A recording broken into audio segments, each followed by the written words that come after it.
There are few purer and more intense feelings than the ones you'll experience while riding a theme park ride. The main attractions at theme parks offer visceral, terrifying experiences in the safety of seatbelts, straps, and rails, all professionally and consistently maintained to the highest of safety standards. Except, that's only true at some parks and not others, and it's almost impossible to know which is which.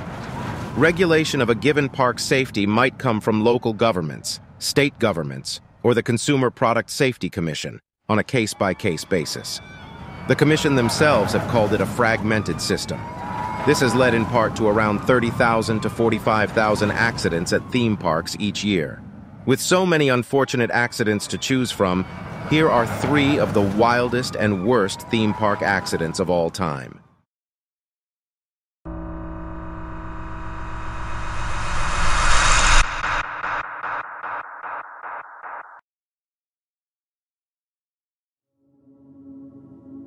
Sometimes non-fatal accidents leave you disturbed in a way that a simple death could not. That's certainly true of the incident involving 13-year-old Caitlin Lassiter, who was the victim of an accident on Six Flags Kentucky Kingdom's Superman, Tower of Power ride. Though she survived, her feet did not. On June 21, 2007, Randy and Monique Lassiter dropped their daughter and 2 friends off at Six Flags Kentucky Kingdom in Louisville for a day of fun.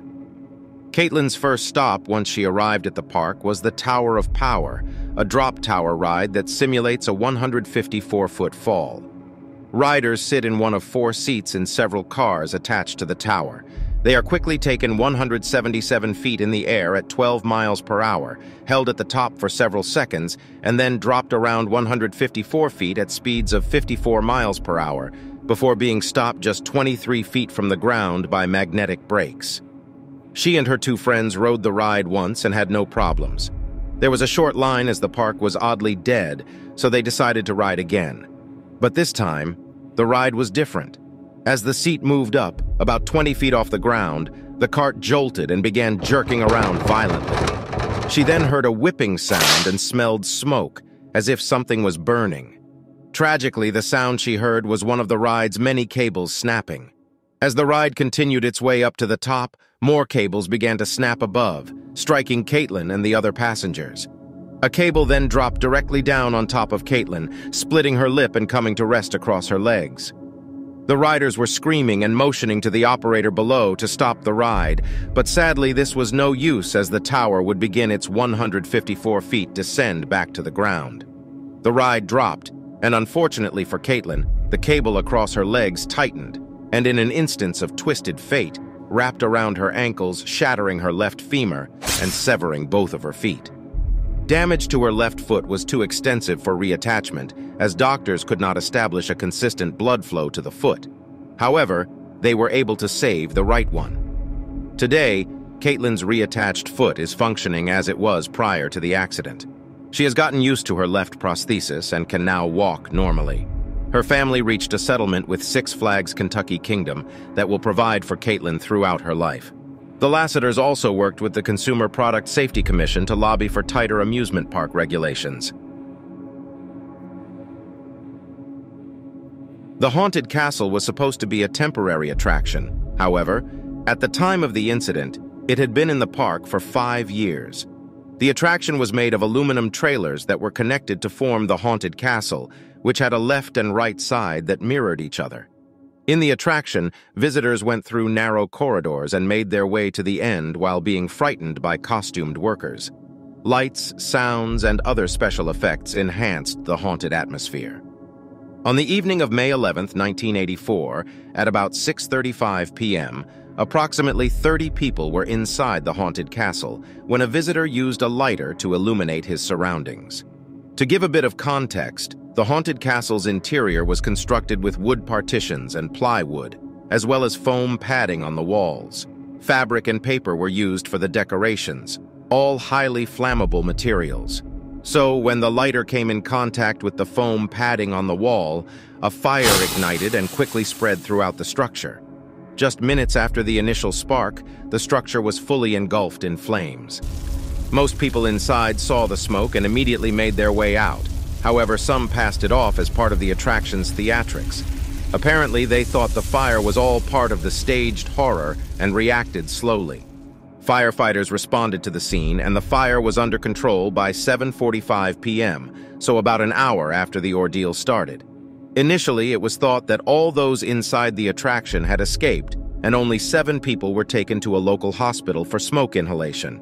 However, upon inspection of the debris, firemen discovered 8 bodies that were so severely burned that they were unrecognizable. Although it is necessary for amusement parks to provide safety measures and undergo regular safety checks to avoid accidents such as these from happening, the Haunted Castle attraction was supposedly a temporary structure, and because of that, it wasn't required to follow the strict building codes mandatory for permanent buildings. During the construction, the attraction wasn't required to have a building permit, as it was only made of trailers and would not be erected on a permanent foundation.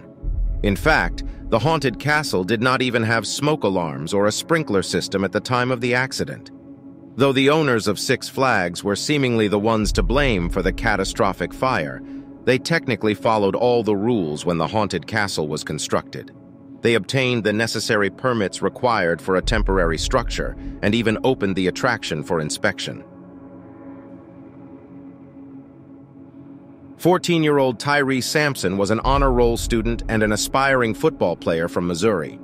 Standing at a staggering 6 foot 5 inches tall and weighing about 380 pounds, he was known as a gentle giant, as he was a kind-hearted kid who would give the shirt off his back to anyone who needed it. Tyree was visiting Orlando with his football team over spring break in 2022, and on March 24th, he and a few of his teammates decided to visit Icon Park, which is an entertainment complex in Orlando, Florida. The complex sits on 20 acres and has more than 50 attractions, including a 400-foot-tall observation wheel, a Madame Tussauds wax museum, a sea life aquarium, as well as bars, restaurants, shops, and specialty kiosks. Just 3 months prior, in December 2021, the complex opened the Orlando Free Fall, which is a 430-foot-tall ride, which for reference is taller than the Statue of Liberty, that was named the world's tallest drop tower. The ride encompasses a vehicle encircling the tower that takes passengers to the top, briefly tilts riders forward, and then free falls 430 feet at 75 miles per hour. It can accommodate 30 riders when loaded to capacity. Excited for the chance to experience the new ride, Tyree sat in his seat as a safety harness was placed over his shoulders and chest. The vehicle then starts its slow ascent, which takes about 2.5 minutes. Finally making it to the top, the riders were tilted forward in anticipation of the coming fall. The descent began. Roughly 5 seconds into the drop, so about 2/3 down the tower, Tyree falls from his seat as the vehicle decelerated. People screamed as his body hit the brick floor at the tower's base as the ride lowered to ground level. His body lied there, motionless. Riders pleaded for workers to let them off, and onlookers scrambled to seek help. Tragically, Tyree died. He suffered internal injuries and injuries to his head, neck, and torso, including a fractured jaw, a broken arm, a broken leg, and several fractured ribs. Apparently, the manufacturer's manual states that the weight limit for the free fall is 130 kilograms, which is roughly 286 pounds. This would explain why when 380-pound Tyree first sat in the seat, the ride attendant had to make manual manipulations to allow the harness restraint opening to be loosened. The opening was almost double that of a normal restraint opening range. A report done by a forensic engineer showed the average opening for other seats on the ride was 3.33 inches, which is considered normal.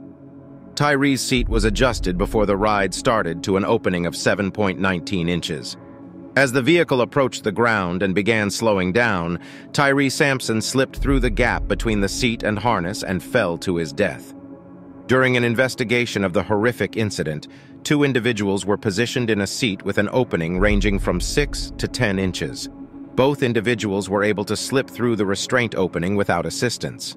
The forensic engineer's report concluded that the ride did not experience a mechanical or electrical issue and instead determined the ride was simply being operated outside of the manufacturer's guidelines. The tower has since been demolished and a negligence lawsuit was filed by Tyree's family. The entire accident was recorded and may still be floating around somewhere on the internet, but out of respect for Tyree and his family, I chose to not share it in this video. If you were interested in viewing it, I'm sure you can Google his name and find it from there.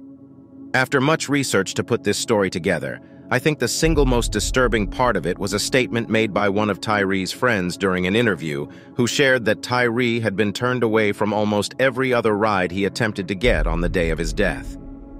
I can only imagine how excited he probably was to finally be able to go for a ride.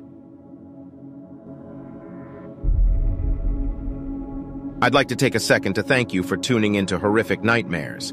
If you would like to support this channel, you can leave a comment below and hit the like button. If you enjoyed today's episode, please share it with anyone you know who may enjoy it as well. And if you already aren't, I hope you would consider subscribing to the channel so that you won't miss any of my upcoming episodes. Once again, thank you for tuning in, and I'll see you next time.